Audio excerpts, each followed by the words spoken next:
This is DRF, Race of the Day. Hi, everybody. Dan Illman, Mike Beer, the DRF Race of the Day for Wednesday, September the 16th. Race number 11 at Canterbury Park. We close out the meet with stakes action. Here's the field for the Shakopee Futurity, 3/4 of a mile. You can download free formulator past performances for this race on the Race of the Day event page at drf.com. Access them, handicap along with us. Several fillies in here against the boys, including the morning line favorite, Mike, the 7 Summer Lightning, stakes placed last time out at Prairie Meadows. Yeah, I mean, she's certainly run well in all of her races, Dan. She's got the figures that say she's a contender in here for a trainer who wins a lot of races, so there's plenty to like. Let's throw up that Timeform US pace projector. As expected, in a pretty full field of 2-year-olds, you're going to have a fast pace. These horses know one way to go. They're very precocious. And I agree that the 2, Missy Needs a Cocktail, is going to be on the lead. She showed good speed in her career debut for Mac Robertson. Yeah, she did. She had drawn the rail that day. She did have speed to get up the inside from the start. She was very game in there too, Dan. Had some pressure, with rivals keeping after her all the way, but she was much the best. Blinkers on for the number 1, Simply Wicked. I liked this colt's debut at Lone Star. It was over a wet track, but this horse battled in between horses. He was past an upper stretch. He showed a lot of heart to come back and win that race, but his 2 subsequent outings on fast going against stakes competition, they haven't been as good. They have, and I'm with you, though. I thought his debut was actually a really nice performance. A race where he just showed some real tenacity, took some pressure, prevailed. And I guess, Dan, you could just really argue at this point that his last 2 races, he didn't, necessarily run well either time, but they just might have been against much better fields than this. This might be class really for him, and he might be a price.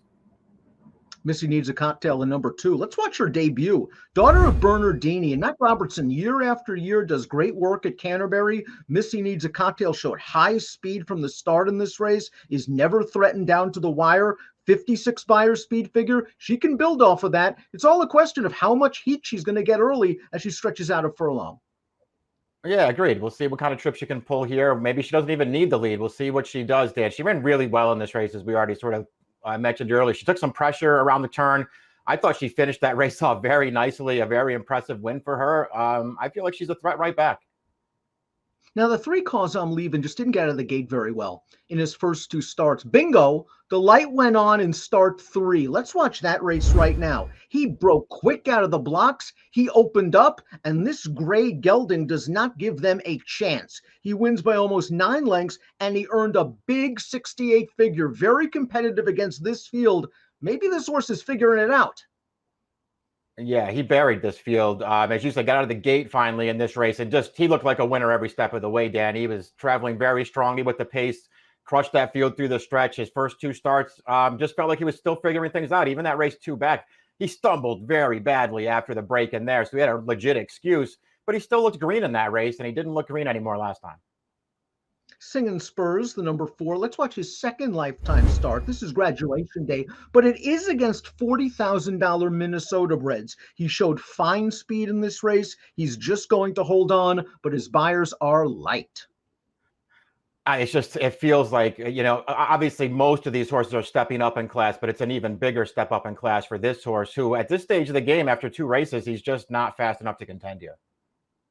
The number 5, Runnin' Happy, is a filly that did some really nice things in her debut. This daughter of Run Happy, as we watch right now, had to deal with a muddy track, and she also had to come from off of the pace. She's down on the inside. The trip worked out for her. She gets through along the rail. She's going to get it done. She earned a respectable 61 buyer speed figure, and I think the ability to pass horses could work in her favor in a race where there could be some hitting up front.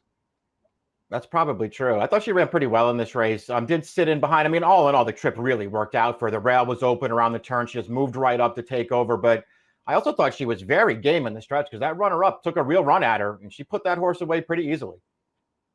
I wonder if the 6 Will the Thrill's a little bit of a sleeper in here. This is a son of Speightster getting blinkers for the first time, and he passed some horses in his debut to finish second to Bitcoiner, who's also in this spot. I wouldn't be surprised if he improves for high percentage connections. Yeah, I wouldn't either. Certainly that's what his connections are hoping for, that he'll take a step forward here with blinkers on. Just didn't really have a lot of speed in his debut, Dan. I mean, he was basically ridden right from the start in there, could not really keep up, but he stayed on pretty gamely through the stretch. I'm not sure that I love that race, but this horse could certainly improve. Summer Lightning, the 7, is your morning line favorite. She dusted maidens at Louisiana Downs, going 4.5, 2 starts back. Just simply too much speed. Let's watch the Prairie Gold Lassie last time out. And Summer Lightning showed speed, pressured by a big long shot, put that horse away, put away a horse that challenged 3 wide on the turn, isn't going to be able to put away the perfect trip winner who sat the pocket. But all in all, a solid effort for a filly who draws outside the other speeds. I'm not sure she can rake, but at least it gives the jock the option. Yeah, we'll see what she does. I mean, the race 2 back with the figure and the very easy way that she won that race suggests that she could be pretty good, I guess. I guess I would argue that she ran maybe the best race last time, Dan. Just took a lot of pressure on the lead in there and shrugged everybody off. But as you mentioned, the winner just set a perfect trip and ran her down.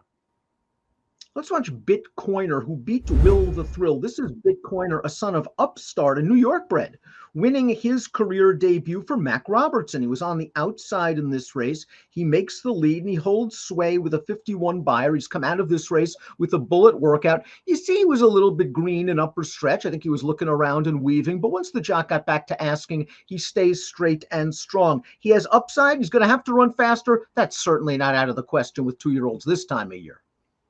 Yeah, he ran pretty well in that race. Another horse who was basically under a ride right from the start just to keep up. But I like the move he made on the turn.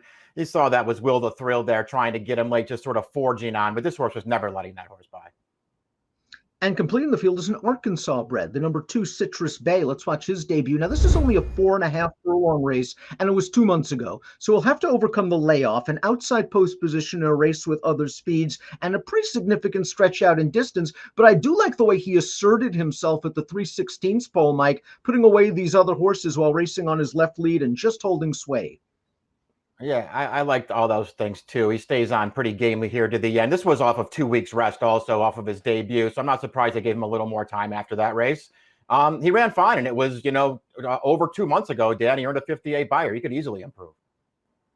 Let's throw up our top picks for race number 11. We pretty much see this thing the same way, Mike. You're going 3-7-5. I'm going 7-3-5. Cause I'm leaving, super visually impressive. Got a fig last time out. That was maybe the most visually impressive race we've seen out of all these 2-year-olds thus far.